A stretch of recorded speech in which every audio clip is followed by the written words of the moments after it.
Bismillahirrahmanirrahim. Assalamualaikum warahmatullahi wabarakatuh. Perkenalkan, saya Rumairida dari kelas 12 IPSB SMA Negeri 1 Sebrida. Baiklah, saya di sini akan menjelaskan tentang tokoh penjaga keutuhan bangsa Indonesia. Tokoh yang akan saya jelaskan biografinya secara singkat ialah beliau adalah Sultan Syarif Qasim II, memiliki nama lengkap Sultan Asyaiddin Syarif Qasim Tsani Abdul Jalil Syarifuddin alias Sultan Syarif Qasim II. Sultan Syarif Qasim II merupakan sultan terakhir atau sultan yang ke-12 Kerajaan Siak. Sultan Syarif Qasim merupakan anak dari Sultan Syarif Hasim I yang merupakan sultan kedua Kerajaan Siak yang menikah dengan Permaisuri Tengkunyu dan menghasilkan Sultan Syarif II. Sultan Syarif Qasim II dilahirkan di Siak pada tanggal 1 Desember 1893. Setelah ayahnya, Sultan Asyaiddin Hasim I Abdul Jalil Syarifuddin wafat pada 1908, Sultan Syarif Qasim dinobatkan sebagai Sultan ke-12 ketika umur beliau 16 tahun.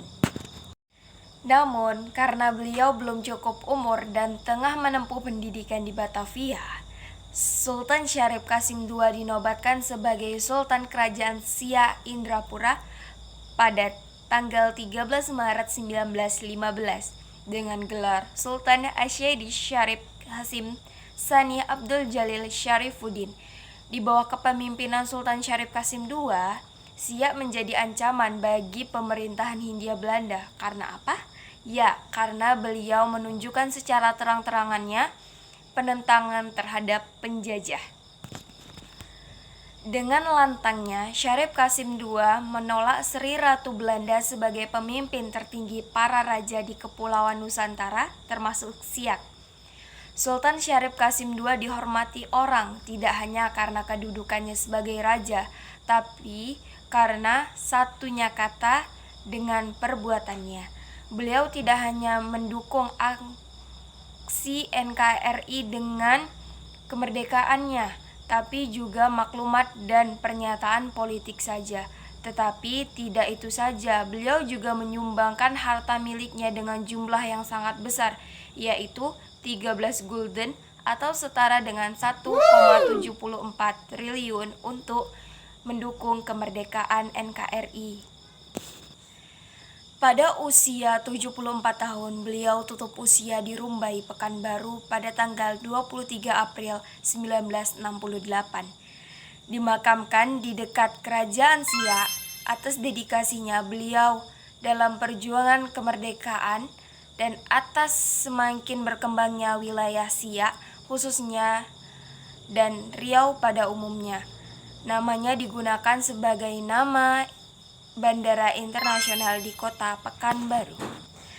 Sultan Syarif Qasim II tidak meninggalkan keturunan baik dari Permaisuri pertama Tengku Agung maupun Permaisuri kedua Tengku Maharatu. Pada 6 November 1998, melalui nomor 109-TK-1998, pemerintah Republik Indonesia memberikan gelar kehormatan kepada almarhum yaitu kepahlawanan, yaitu sebagai pahlawan nasional Republik Indonesia. Tidak hanya itu saja, Sultan Syarif Qasim II almarhum diberikan gelar Sultan Siak ke-12 disertai anugerah tanda jasa bintang Mahaputra Adi Pradana. Mungkin cukup sekian yang dapat saya sampaikan. Lebih dan kurang saya mohon maaf. Wabillahi taufiq wal hidayah. Wassalamualaikum warahmatullahi wabarakatuh.